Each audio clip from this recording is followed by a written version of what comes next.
Peace and blessings, everyone. This is Reza Ghiwala, the divorced Muslimah coach. And today we are on to day 7 of our reflections this Ramadan. And in the last video, video 6, I ended with saying that I was going to go deeper today into who has the power, who really has the power. So who is in control of your future? La hawla wa la quwwata illa billah. There is no power or strength but from Allah. We've all heard this. We know this. We've heard the meaning. We've read it several times. We've heard it. But let's ask ourselves today, do we understand it? Do we believe it? Are we mindful of it? You know, there is a difference between belief and believing something to be true, like versus like, you know, you have a belief, like everyone, like people may say I believe in God, you know, I have a belief in God, but do I really believe him? Do I really believe what he says, his words, his promises? That means that boils down to belief, boils down to, okay, what are your expectations? Who are your expectations? And your level of patience, level of active patience, perseverance, steadfastness, level of believing in divine wisdom, divine timing versus holding on to your own, right? So there we know that there is no change or power except by means of Allah.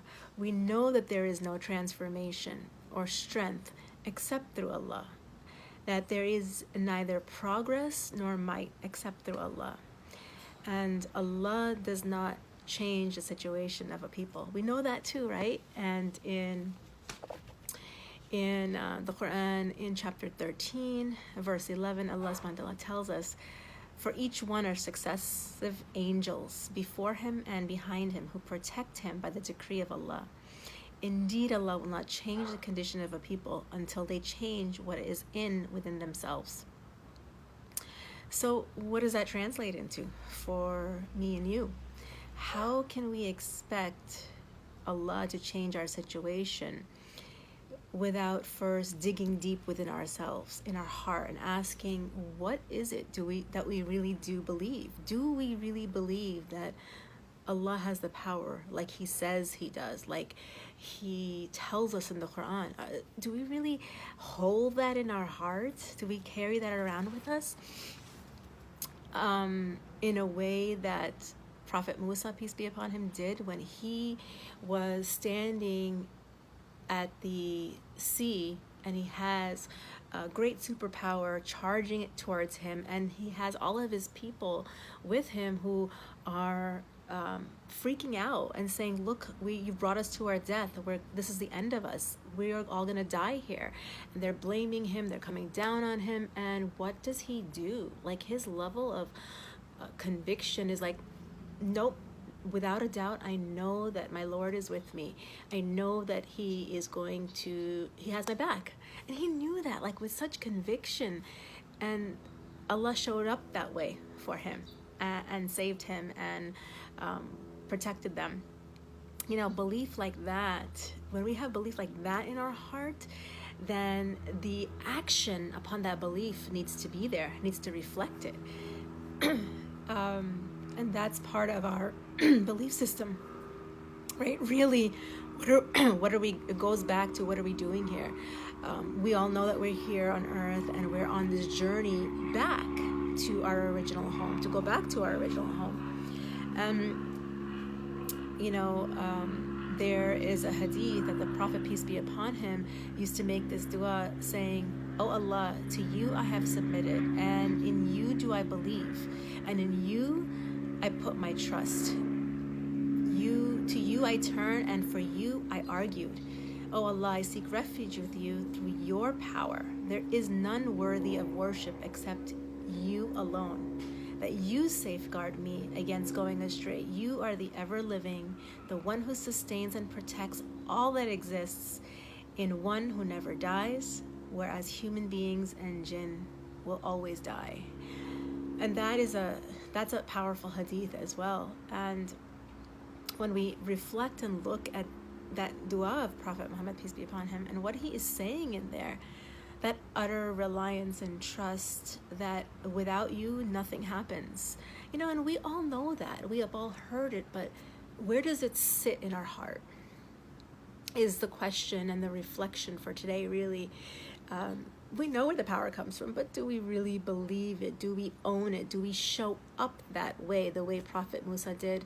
And he was a man too. Yes, he was a prophet, but he was a man. We can strive to attain that as well. There's nothing says that we can't.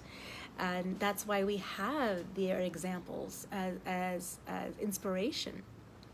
And sometimes we don't feel secure, because we can get stuck in that. Okay, Allah has the power, everything's in his hands, but where do I fit in? How do I tie my camel and keep my trust in Allah, right? Going back to that.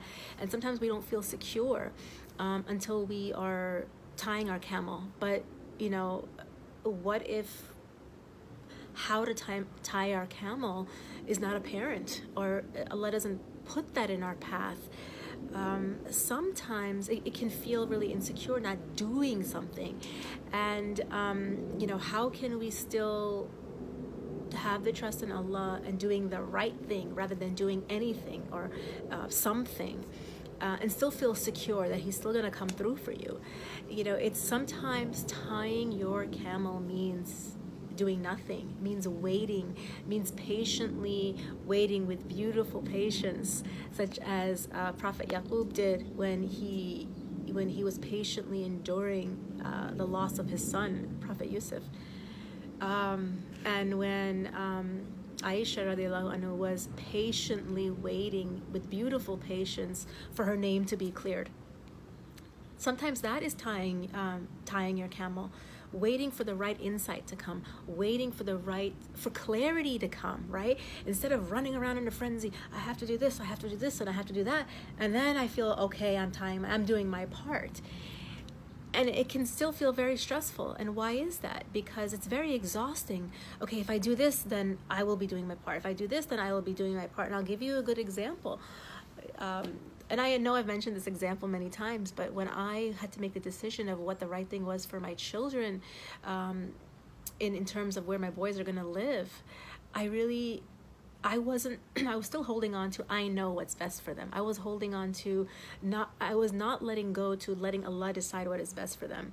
I was still holding on to, okay, well, who can I talk to? Who can I, speak with? Who can help me in proving my point? Or who can, like therapists, attorneys, and all the different people I could think of.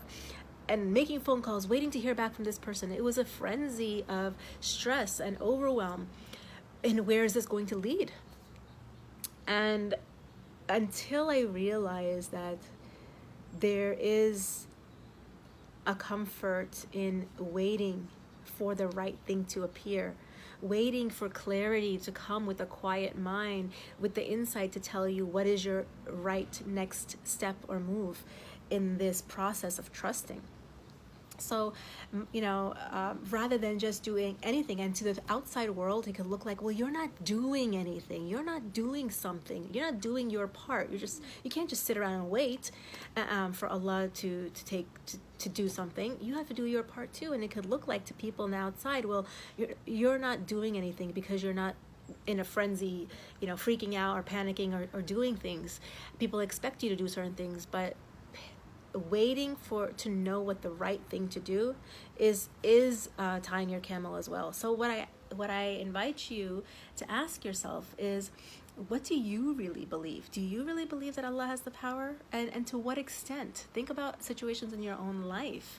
Does it feel hard to let go and rely on the power that Allah subhanahu wa ta'ala has? For me, I know that was a turning point. So I'm asking you to look within yourself and ask yourself, what is your deep down core belief? What do you really believe about the power that Allah has, and how does it affect you and translate into your life? What feels really hard about that, and what is most difficult? Do you think it's attainable for yourself?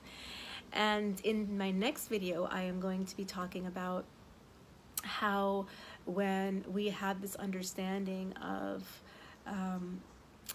our thoughts, and we have this understanding of waiting, of gaining clarity. How do we gain clarity? And how it can help us in not falling into traps of a depressive or anxious states, the what ifs, the overwhelm, and dealing with the unknown.